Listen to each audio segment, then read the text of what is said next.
విజయలక్ష్మి గారు నమస్కారం అండి. నమస్కారం శ్రీలక్ష్మి గారు. మనము శ్రీశైలం వెళ్ళాం అనుకోండి, ముందు శిఖర దర్శనం చేయాలంటారు. శిఖర దర్శనం చేస్తే పునర్జన్మ ఉండదు అంటారు. అవునవును. శిఖర దర్శన ప్రత్యేకత చెప్పండి. శ్లోకం ఏంటంటే శ్రీశైల శిఖరం దృష్ట్వా పునర్జన్మ న విద్యతే, అంటే శ్రీశైల శిఖరాన్ని దర్శిస్తే పునర్జన్మ ఉండదు అని. మరి శ్రీశైల శిఖరం అంటే ఏమిటి? శిఖరం అంటే కొండ కొమ్ము. కొండ కొమ్ము. కొండ కొమ్ము, కొండల పైన చిట్ట చివరి ఇట్లా ఉంటుంది, శృంగంలాగా ఉంటారే. కొమ్ము, శృంగం అన్న కొమ్మే, కొమ్మన్న కొమ్మే. అంటే ఆ శృంగాన్ని చూస్తామే, ఆ శృంగాన్ని ఎప్పుడైతే చూస్తామో వాళ్ళటువంటి వాళ్ళకి పునర్జన్మ లేదు అని చెప్తున్నాడు. పునర్జన్మ లేదు అని చెప్పటం ఏంటి? పునర్జన్మ అక్కడ ఒక్క చోట ఎందుకు అట్లా పెట్టారు? ఎన్నో చోట్ల ఉన్నాయి కదండి శిఖరాలు. ప్రత్యేకతలు ఏంటంటే శ్రీశైల శిఖరం మీద ఎన్నో దేవీ దేవతలు ఉన్నాయి. ఆ దాంట్లో ఇక్కడ శిఖరేశ్వరుడు అనేటటువంటి ఒక దేవత ఈ కొండ కొమ్ము మీద ఉన్నాడు. అక్కడ ఎలా ఉంటుంది అది ఒక నంది. మీరు గమనించి చూస్తే ఒక పెద్దగా ఒక స్తంభం, ఆ స్తంభం మీద ఒక పాము చుట్టుకున్నట్లుగా ఒకటి ఉంటుంది. దాని మీద ఒక నంది ఉంటుంది. మనం చిన్నప్పుడు రోళ్ళు పత్రం పెట్టి రుబ్బుకునేవాళ్ళం. అలాగే ఈ నంది దాంట్లో మూవబుల్గా ఉంటుంది, తీసేయచ్చు పక్కకి నందిని. ఆ ఉన్న గుంటలో ఆ నంది తిరుగుతూ ఉంటుంది. చిన్నది ఇంతే నంది, సరిగ్గా మన చేత్తో చేయంత నంది అనమాట, అరచేయంత నంది. ఆ నంది ఇలా తిరుగుతూ ఉంటుంది. తిరుగుతూ ఉంటే ఇప్పుడు ఎవరికైతే లేదో, ఇప్పుడు ఏం చేశారు, ఆ పాత నంది ఏదో పాడైపోయిందట, పారేశారు, కింద పారేశారండి. ఎంత దుఃఖం వచ్చిందో చూడటానికి వెళ్తే. ఆ నంది ఒకప్పుడు తిరిగేది, ఇప్పుడు తిరగని నందిని ఇప్పుడు ఫిక్స్ చేసేసారు, దాంట్లో సిమెంట్ వేసేసి కట్టేశారు. ఇంకేముంది, అందరికీ దారి చూపించుకో ఇదో అని చూపిస్తున్నారు. ఇప్పుడు ఇదివరకు అలా కాదు. శ్రీశైల శిఖరాన్ని చూడగలగటం మన యోగంలో ఉంది. తిరుగుతూ ఉంటే కొమ్ముల మధ్యలో నుంచి మనం శిఖరాన్ని చూడాలి. ఈ కొమ్ముల మధ్యలో నుంచి శిఖరం అంటే ఏమిటి? దేవుడి గుడి గోపురం, గర్భగుడి యొక్క గోపురం చూడాలి. ఇక్కడ నుంచి అది చూస్తే దేవుడు కనిపించాడు అనమాట.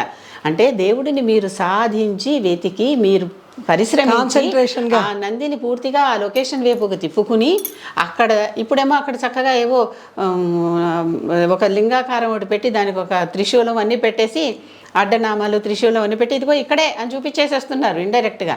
అప్పుడు అలా ఏమీ లేవు, అదొక్కటి మాత్రమే ఉంది. ఆ కొండ మీద కష్టపడి పైకి వెళ్ళి, కింద శివుడు ఉన్నాడు, ఈయనకు అభిషేకం చేసుకుని పైకి వెళ్ళి ఆ నందిని మనం తిప్పుకుంటూ ఎక్కడి నుంచి మనకు కనిపిస్తుందో ఆ శిఖరం, ఈ కొమ్ముల్లో నుంచి ఆ శిఖరాన్ని శ్రీశైలం గుడి యొక్క శిఖరాన్ని చూడగలగాలి. అంటే గర్భగుడి యొక్క గోపుర పైభాగాన్ని చూడగలగాలి.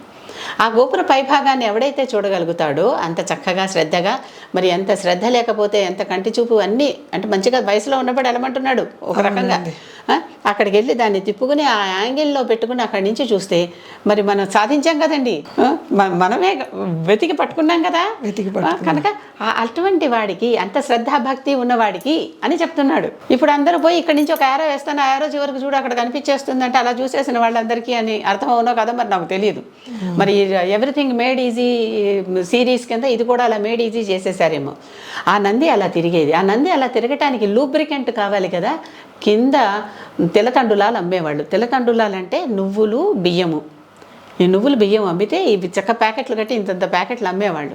ఈ ప్యాకెట్లు తీసుకుపోయి ఆ దాంట్లో వేస్తే ఈ నువ్వులు రుబ్బినట్టుగా చేస్తూ ఉంటే గ్రీజ్ వస్తుంది, ఆయిల్ లాగా చక్కగా ఈజీగా తిరుగుతూ ఉంటుంది అనమాట. మనకు కావలసినట్టుగా రాయి అరక్కుండా మనం నువ్వులు రుబ్బుతున్నాం. మధ్యలో ఏ పూజారా వచ్చి ఆ పాతవన్నీ తీసేసి, లేకపోతే మళ్ళీ భక్తులు ఒకళ్ళు ఎవరో ఆ పాతవి తీసేసి మళ్ళీ కొత్త నువ్వులు వేసి మళ్ళీ రుబ్బుకుంటూ ఉంటారు. రుబ్బుకున్నాక అది గ్రీజ్ వచ్చి సరిగ్గా ఒక ప్లేస్కి వచ్చేసరికి అక్కడ ఆగుతుంది. మనమే ఆపుతాం.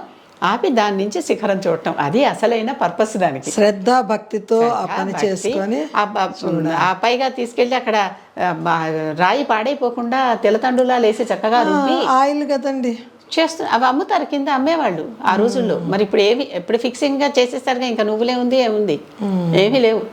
చక్కగా కింద ఇంత ప్యాకెట్లలో అమ్మేవాళ్ళు, పేపర్ ప్యాకెట్లలో. ప్లాస్టిక్ ప్యాకెట్లు లేవు కదా అప్పుడు. ప్లాస్టిక్ ఉంటే ఇప్పుడు అదంతా ప్లాస్టిక్ మనం అయిపోను, ప్లాస్టిక్ శిఖరే అని అనేవాళ్ళమేమో, మరి అలా అయిపోయేదేమో. అంతేకాకుండా కింద శిఖరేశ్వరుడు ఆ దేవుడి పేరు. ఆ కొండ కొమ్ముపైకి వెళ్ళి చూస్తాం కదా, చాలా మెట్లు ఎక్కాలండి, కొంచెం పనే. అలాగే ఆ కొండ కింద సగం కొండ ఎక్కాక అక్కడ ఈశ్వరుడు. అసలు శైలము అంటే కొండ, శ్రీ అంటే శ్రీ ఉన్న కొండ. ఆ శ్రీ ఎవరు? ఆ దేవుడే, ఆయన ఉన్న కొండ. ఆ కొండ మీద అన్ని ఎన్నో ఉపాలయాలు ఉన్నాయి. దాంట్లో ఈ శిఖరేశ్వరం కూడా ఒకటి. ఈ శిఖరేశ్వరంలో ఒక ఈశ్వరుడు ఉన్నాడు. ఆ ఈశ్వరుడికి మనం వెళ్ళి కింద పూజ చేసుకుంటే అక్కడ నిజంగా నాకు బాగా నచ్చిన ఇంకొక విషయం ఏంటంటే, అక్కడ మనుస్మృతిలో ఒక శ్లోకం శిఖరేశ్వరం ఆలయం గోడల మీద ఒక శాసనంలాగా వేశారండి. వేశారు కానీ అది కొంచెం బాగా పాడైపోతుంది. దాన్ని ఇంకొంచెం మళ్ళీ పునరుద్ధరించి పూర్తిగా చక్కగా వేయాల్సిన అవసరం చాలా ఉంది. ఆ శ్లోకం ఒకసారి చదివి వినిపిస్తాను మీకు. తప్పకుండా. నాకు చాలా ఇష్టం అనమాట. చాలామంది మనుస్మృతిని ఎందుకో తిట్టుపోస్తూ ఉంటారు. ఎందుకు తిట్టుతున్నారు? అసలు దాంట్లో ఏముందో చదవండి, చదివాక తిట్టండి. అర్థం తెలుసు. ఏది కూడా సగం పద్యం చదివేసి తిట్టేస్తే ఏంటి లాభం? మొత్తం చదవండి. ఆ చివరి కండిషన్ ఏమిటో కూడా చదవండి, మొత్తం చదవండి. ఆ చదవకుండా ఇట్లాగే అంటే ఎట్లా? ఇక్కడ ఆ శ్లోకం ఏంటంటే, అర్చకస్య తపోయోగాత్ అర్చకస్యాతి శాయనాత్ అభిరూప్యాచ్చ చించానాం దేవ సాన్నిధ్యం రుచ్యతి.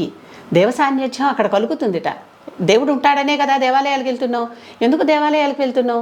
ఆ దేవాలయాలకు వెళ్ళటం వల్ల అక్కడ వాళ్ళు రాసిన తాత్పర్యం ఒకసారి మీకు చదివి వినిపిస్తాను, తర్వాత మనం మాట్లాడుకుందాం.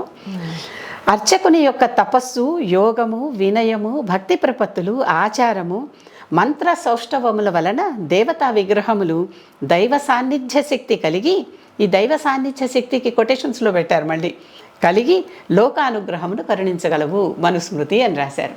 అంటే అర్థం ఏంటి? అర్చకుడు ఎంత పవర్ఫుల్గా ఉండాలో చెప్తున్నారు. ఎవరికంటే వాడికి మనవాడు కదా, మన కులం వాడు కదా, మన జాతి వాడు కదా, లేకపోతే మన బంధువు కదా అని చెప్పి తీసుకెళ్ళి ఎవరికి వాళ్ళకి అర్చకత్వాలు ఇచ్చేయటం, గొళ్ళల్లో పోస్టులు ఇచ్చేయటం పనికిరాదు. అక్కడ అర్చకుడికి కొంత తపస్సు ఉండాలి, కొంత యోగం ఉండాలి, వినయం ఉండాలి, ఎన్ని ఉండాలో చెప్తున్నాడు కదా. అవన్నీ చేస్తూ అతని కనుక మంత్ర సౌష్ఠవం అంటే మంత్రం చక్కగా పలకగలగటం, ఏదో మంత్రం పలికేయటం కాదు, మళ్ళీ మంత్రానికి ఒక రకమైన ఉచ్చారణ శక్తి వలన వచ్చేటటువంటి వైబ్రేషన్ వల్ల చుట్టుపక్కల ఆ ఫలితం కనిపిస్తుంది. అందుకే ఎవరంటే వాళ్ళు మంత్రాలు చదివితే పనులు కావు, పురోహితుడే చదవాలి. అందుకే చాలామంది ఈ మధ్యన పురోహితుడు ఎందుకంటే ఏం అక్కర్లేదు, మీరు పూజ చేసేసుకోండి, ఈ మంత్రం నేను చెప్తున్నా నా చదివేసి మీరు పెట్టేసుకోండి, లేకపోతే రికార్డు పెట్టేసుకోండి, లేకపోతే మీరే చదివేయండి అంటున్నారు. మరి పురోహితుడు ఎలా బతకాలండి సమాజంలో? పురానికి హితం కూర్చే పురోహితుడు లేకపోతే మనకి హితమేది? పురోహితుడు అంటే అర్థం పురానికి హితం కూర్చేవాడు. ఆ పురం ఏ పురంలో అతను పురోహితుడో ఆ పురానికి హితాన్ని కూరుస్తాడు. అంటే ఆ ఊళ్ళో వాళ్ళు సర్వే జన సుఖినో భవంతు అని పద్యాలు దీవిస్తున్నాడా? సమస్త సన్మంగళాని భవంతు దీవిస్తున్నాడా? మనకి హితం కూర్చాలని మనని దీవించేటటువంటి పురోహితుడు లేకపోతే ఆ పురం ఏమి అభివృద్ధి చెందుతుందండి? చాలా బాగా దీవెన కదా అది. నిజమేనండి. దేవుని స్థానంలో దేవుని తరపున బ్రహ్మదీవెన దేవుడికి ఇప్పుడు ఎలా అయితే రాణిగారు అక్కడెక్కడ ఉంటే ఇక్కడ వైస్రాయి పాలించినట్టుగా దేవుడు అక్కడ ఉంటే ఆయన తరపున పురోహితుడు కదా మనల్ని ఆశీర్వదించేది. కరెక్ట్. ఆ దైవ సాన్నిధ్య శక్తి ఎప్పుడు కలుగుతుంది అంటున్నాడు? విగ్రహానికి. విగ్రహమే కదా పెడుతున్నాం అక్కడ మనం, స్వరూపంగా ఒక లింగమో ఒక విగ్రహమో పెడుతున్నాం. దానికి ఆ శక్తి కలగాలంటే ఆ పూజ చేసే అర్చకుడికి ఇంత శక్తి ఉండాలి. అతని తపస్సు, యోగము, వినయము, అతని మంత్రసౌష్ఠవము ఎన్నుంటే, అతని ధ్యానము ఇన్ని ఉంటే అతను ఆ పురోహితుడు అనే వృత్తికి అర్హుడు. అంతేగాని ఏదో ఒక సర్టిఫికెట్ కోర్స్ ఉంటేనో లేకపోతే ఒక పర్టికులర్ కులానికి చెందిన వాడైతేనో కాదు. చాలామంది బ్రాహ్మణులందరూ అర్చకులు అంటారు, కానీ బ్రాహ్మణులందరూ అర్చకులు కాదు. చాలామంది అర్చకులు బ్రాహ్మణులు. అసలు బ్రాహ్మణుడు అర్చకులుగా లేనటువంటి ఆలయం కూడా శ్రీశైల శిఖరాల్లోనే ఉంది. ఇంకోటి దాని గురించి చెప్తాను నేను. అక్కడ బ్రాహ్మణులు కాదు, అక్కడ అసలు ఆ బ్రాహ్మణులకు సంబంధమే లేదు. అలాంటి ఆలయాలు కూడా ఉన్నాయి. అందుకనే ఎప్పుడూ కూడా గబుక్కున డోంట్ జంప్ టు కంక్లూజన్స్ అంట. గబుక్కుని ఇదే అని అనేసుకోకూడదు. దాన్ని పూర్తిగా వినండి, ఆలోచించండి, చూడండి, తర్కించుకోండి. దీనికి నేను ఈ రకంగా వీళ్ళని స్టాంప్ వేయడానికి అవకాశం ఉందా అని ఆలోచించుకోండి. పురోహితుడు లేకపోతే పురానికి హితం లేదని ఎట్లా అంటున్నానో, అంటే మన ఊరికి మనకి హితం అంటే ఏమిటి? మేలు చేకూర్చేవాడు లేడు అని ఎలా అంటున్నాను, అలాగే ఈ అర్చకుడికి ఈ విషయాలు లేకపోతే వాడు అర్చకుడుగానే పనికిరాట. అర్చకుడికి ఉన్న ఈ విలువల వల్లే, ఈ ఎక్స్ట్రా యాడెడ్ పారామీటర్స్ వల్లే ఆ విగ్రహానికి ఆ శక్తి వస్తుంది అంటున్నాడు. విగ్రహంలో అప్పుడు దైవం వచ్చి కూర్చుంటుంది. అర్చకుడు వల్లనే మంత్రశక్తి. ఆ అర్చకుడు మంత్ర సౌష్ఠవం, విద్య, వినయం, తపస్సు, యోగం. ఉత్తిగా మంత్రం బాగా గట్టిగా చదువు అతనికి దానికి సంబంధించిన విద్య పూర్తిగా తెలిసి ఉండాలి. వినయంగా ఉండాలి. మళ్ళీ భగవద్గీతలో శ్లోకంలాగా విద్యా వినయ సంపన్నే అని ఒక శ్లోకం ఉంది. విద్య వల్ల వినయం రావాలి. విద్యా దదాతు వినయం అంటాడు భర్తృహరి కూడా. విద్య వలన వచ్చే వినయము, అతనికి కొంత అతనికి యోగం ఉండాలి, యోగం చెయ్యాలి. తపస్సు చేయకపోతే తపస్సు అంటే ఏమీ లేదండి. గుహల్లో దూరి తలుపులేసి కూర్చుని, గదుల్లో దూరి తలుపులేసి కూర్చునో, గుహల్లో దూరి కడుమూసి కూర్చునో జపమాలలు పట్టుకుని తిప్పటం కాదు. తపస్సు అంటే తప్పించిపోవటం, కాలిపోవటం, వేగిపోవటం. తపస్సు అంటే తపస్సు సంస్కృతంలో తపన అంటే వేగటం. దాంట్లో మనం వేగిపోవాలన్నమాట. ఆ దేవుడు మనకి ప్రసన్నం కావాలి, ఆ మంత్రం నాకు సిద్ధించాలి, అదే తపన. ఆ తపనతో మనం వేగిపోతే అదే తపస్సు. ఆ తపస్సు మనం చేయగలుగుతున్నామా? అలా చేసేటటువంటి అర్చకుడు చేసేటటువంటి విగ్రహంలో ఆ శక్తి ఉంటుంది అని మనస్మృతి చెప్తుంది. కనుక అటువంటి దేవతల్ని చూడటం, మరి ఎలాంటి చోట పునర్జన్మ ఉండదంటే ఎక్కడ వస్తుందండి? ఉండదు కదా. ఇప్పుడు మీకు అర్థమైందా? కింద శిఖరేశ్వరుడి శక్తి, అర్చకుడి శక్తి, పైన ఉన్నటువంటి ఆ లొకేషన్ మనం మ్యాపింగ్ చేసుకుని సరిగ్గా పాయింట్ చేసుకుని చూడగలిగేటటువంటి శక్తి. అంటే అంత కుశల దృష్టి, అంత సాధన, అంత ఏకాగ్రత ఉంటేనే కదా ఇక్కడి నుంచి అది చూడగలుగుతాం.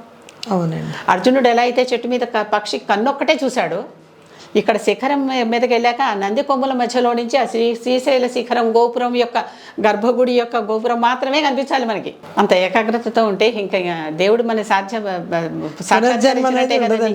పునర్జన్మల అవసరమే ఉంది. అది దీని అర్థం. అంతేగాని ఊరికే చూసి వచ్చాం పునర్జన్మ అయిపోయిందంటే కాదు.